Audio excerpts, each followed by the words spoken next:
The proposed wiring method may not be code compliant for the following reasons.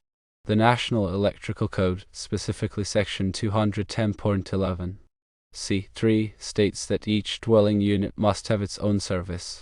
Section 210.23 C1 requires that each dwelling unit must have an individual meter. Furthermore, Section 368.56 B mandates that each service and feeder for a dwelling unit must have overcurrent protection at the origin. The NEC requires that each dwelling unit be served by its own service and meter. This ensures that the electrical system for each unit is independent and protected.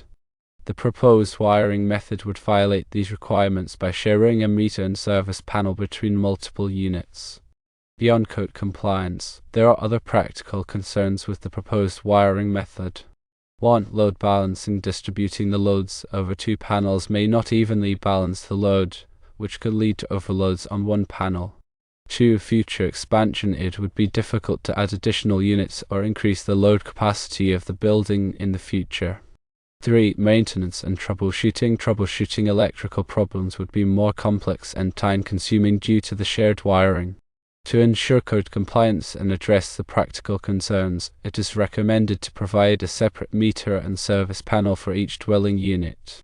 This would involve installing 4 meters and 4 service panels, one for each unit.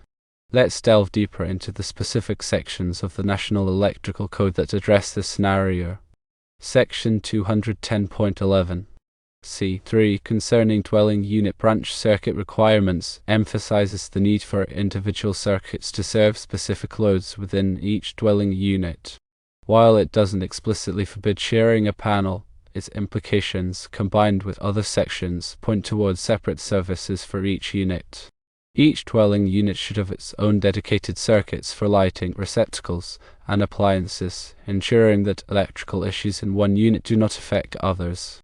Section 210.23 C1, focusing on permissible loads, reinforces the idea of independent electrical systems.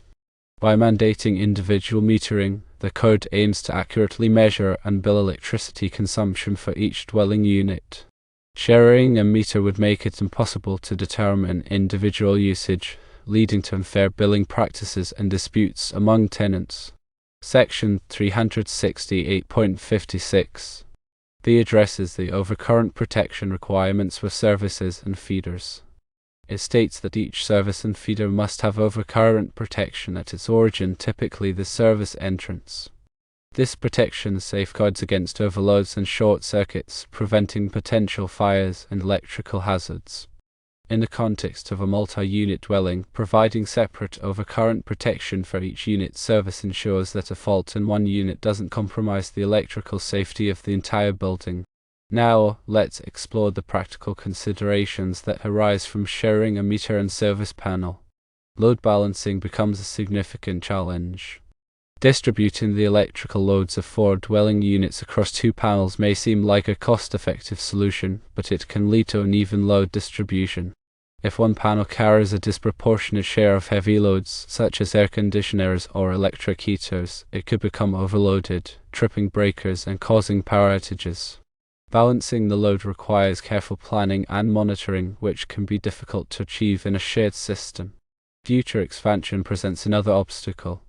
If the building owner decides to add more units or increase the electrical demand of existing units, expanding the electrical system becomes more complicated with a shared meter and panel. Adding new circuits or upgrading the service capacity may require extensive modifications to the existing wiring, potentially disrupting service to all units. With separate services for each unit, expansion becomes much simpler and less disruptive. Maintenance and troubleshooting become significantly more complex in a shared system. When electrical problems arise, identifying the source of the issue can be challenging due to the interconnected wiring. Tracing circuits and isolating faults may require extensive testing and investigation, potentially inconveniencing all tenants. With separate services, troubleshooting becomes more straightforward, as each unit's electrical system is independent of the others. Considering these code requirements and practical challenges, the recommended solution is to provide a separate meter and service panel for each dwelling unit. While this may involve a higher initial investment, it ensures code compliance, promotes electrical safety, and simplifies future expansion and maintenance. It's also important to consider the long-term benefits of separate services, such as improved tenant satisfaction, reduced energy costs, and increased property value. Each dwelling unit can control its own energy consumption and avoid disputes over shared utility bills. Moreover, a well-designed and properly installed electrical system enhances the overall safety and appeal of the property.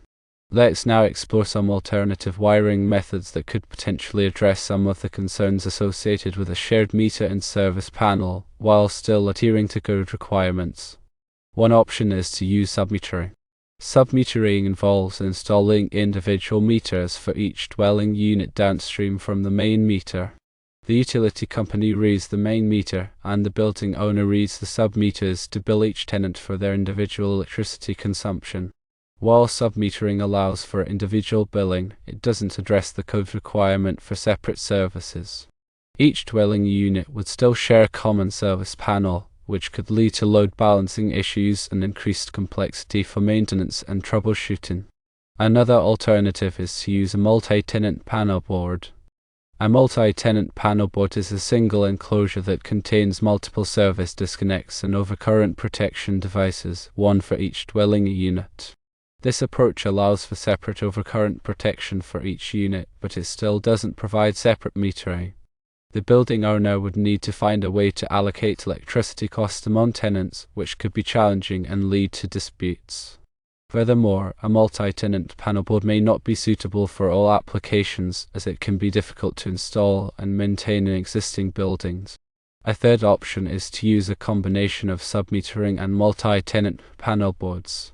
This approach would involve installing individual meters downstream from a multi-tenant panel board. Each dwelling unit will have its own meter and overcurrent protection, providing a greater degree of independence and control. However, this solution can be more expensive and complex to implement than separate services. It's important to carefully evaluate the costs and benefits of each alternative before making a decision. Ultimately, the best approach is to consult with a qualified electrical contractor and local building officials to determine the most code-compliant and cost-effective solution for your specific situation. They can assess your building's electrical needs, review local regulations, and recommend the best wiring method to ensure safety and reliability. In addition to the technical aspects of wiring a multi-unit dwelling, it's also important to consider the legal and contractual implications. Landlords and tenants should have a clear understanding of their rights and responsibilities regarding electricity consumption and billing. Lease agreements should clearly specify how electricity costs are allocated, whether through individual metering, submetering, or some other method. It's also important to comply with all applicable laws and regulations regarding utility billing and tenant rights. Failure to do so could result in legal disputes and financial penalties. In some jurisdictions, landlords may be required to disclose information about the building's electrical system and energy consumption to prospective tenants. This information can help tenants make informed decisions about their energy usage and costs. Furthermore, landlords may be required to provide tenants with access to their individual meters or submeters, allowing them to monitor their own electricity consumption. By being transparent and communicative about electricity matters, landlords can foster positive relationships with their tenants and avoid potential conflicts. Finally, it's essential to prioritize safety when wiring a multi-unit dwelling. Electrical work should only be performed by qualified and licensed electricians who are familiar with the National Electrical Code and local building regulations. Improper wiring can create serious safety hazards, such as electrical shocks, fires, and equipment damage. Regular inspections and maintenance of the electrical system are also crucial to ensure its continued safe operation. Landlords should schedule periodic inspections by a qualified electrician to identify and address any potential problems. Furthermore, tenants should be encouraged to report any electrical issues, such as flickering lights, sparking outlets, or unusual smells, to the landlord promptly. By working together to maintain a safe and reliable electrical system, landlords and tenants can protect themselves and their property from electrical hazards. Consider the impact on insurance. Some insurance companies may have specific requirements for the electrical systems in multi-unit dwellings. Failure to meet these requirements could result in higher premiums or even denial of coverage.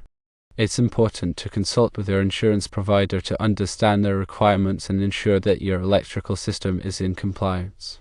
Also consider the long-term costs.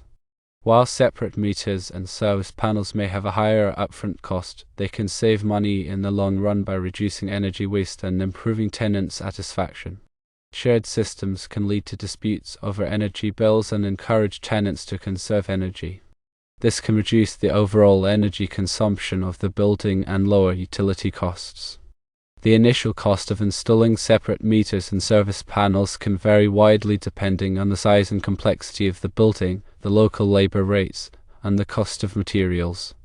However, it's important to consider the total cost of ownership over the lifespan of the building, including the cost of maintenance, repairs, and energy consumption. In many cases, the long-term savings from separate meters and service panels can outweigh the initial investment. Moreover, separate systems can increase the value of the property by making it more attractive to tenants and prospective buyers. A well-maintained and efficient electrical system is a valuable asset that can enhance the overall appeal and marketability of the building. Therefore, when making decisions about wiring a multi-unit dwelling, it's important to take a holistic approach that considers both the upfront costs and the long-term benefits. By carefully evaluating all of the factors involved, you can make an informed decision that will protect your investment and provide a safe and comfortable living environment for your tenants. Another important consideration is the availability of qualified electrical contractors in your area. Not all electrical contractors have experience working on multi-unit dwellings, and it's essential to choose a contractor who is familiar with the specific challenges and requirements of these types of projects. Look for a contractor who has a proven track record of completing similar projects successfully and who is licensed and insured. It's also a good idea to get multiple bids from different contractors before making a decision. This will allow you to compare prices and services and choose a contractor who offers the best value for your money. When evaluating bids, be sure to ask the contractors about their experience with multi-unit dwellings, their knowledge of the National Electrical Code, and their plans for managing the project. A reputable contractor will be able to answer your questions clearly and confidently and will provide you with a detailed proposal outlining the scope of work, the materials to be used, and the estimated cost and timeline. Finally, it's essential to obtain all necessary permits before starting any electrical work. Electrical work is typically regulated by local building codes, and it's important to comply with all applicable requirements. Failure to obtain the necessary permits can result in fines, delays, and even legal action. The process of obtaining permits can vary depending on your location, but it typically involves submitting plans and specifications to the local building department and paying a fee. The building department will review the plans to ensure that they meet all code requirements and will issue a permit if everything is in order. It's important to allow plenty of time for the permit process, as it can sometimes take several weeks or even months to obtain all necessary approvals. By taking the time to obtain the necessary permits, you can avoid potential problems and ensure that your electrical work is done safely and legally. Remember, consulting with qualified professionals, such as electrical contractors and building officials, is crucial to ensure that your wiring project is code compliant, safe, and meets your specific needs. They can provide valuable guidance and expertise to help you make informed decisions and avoid costly mistakes.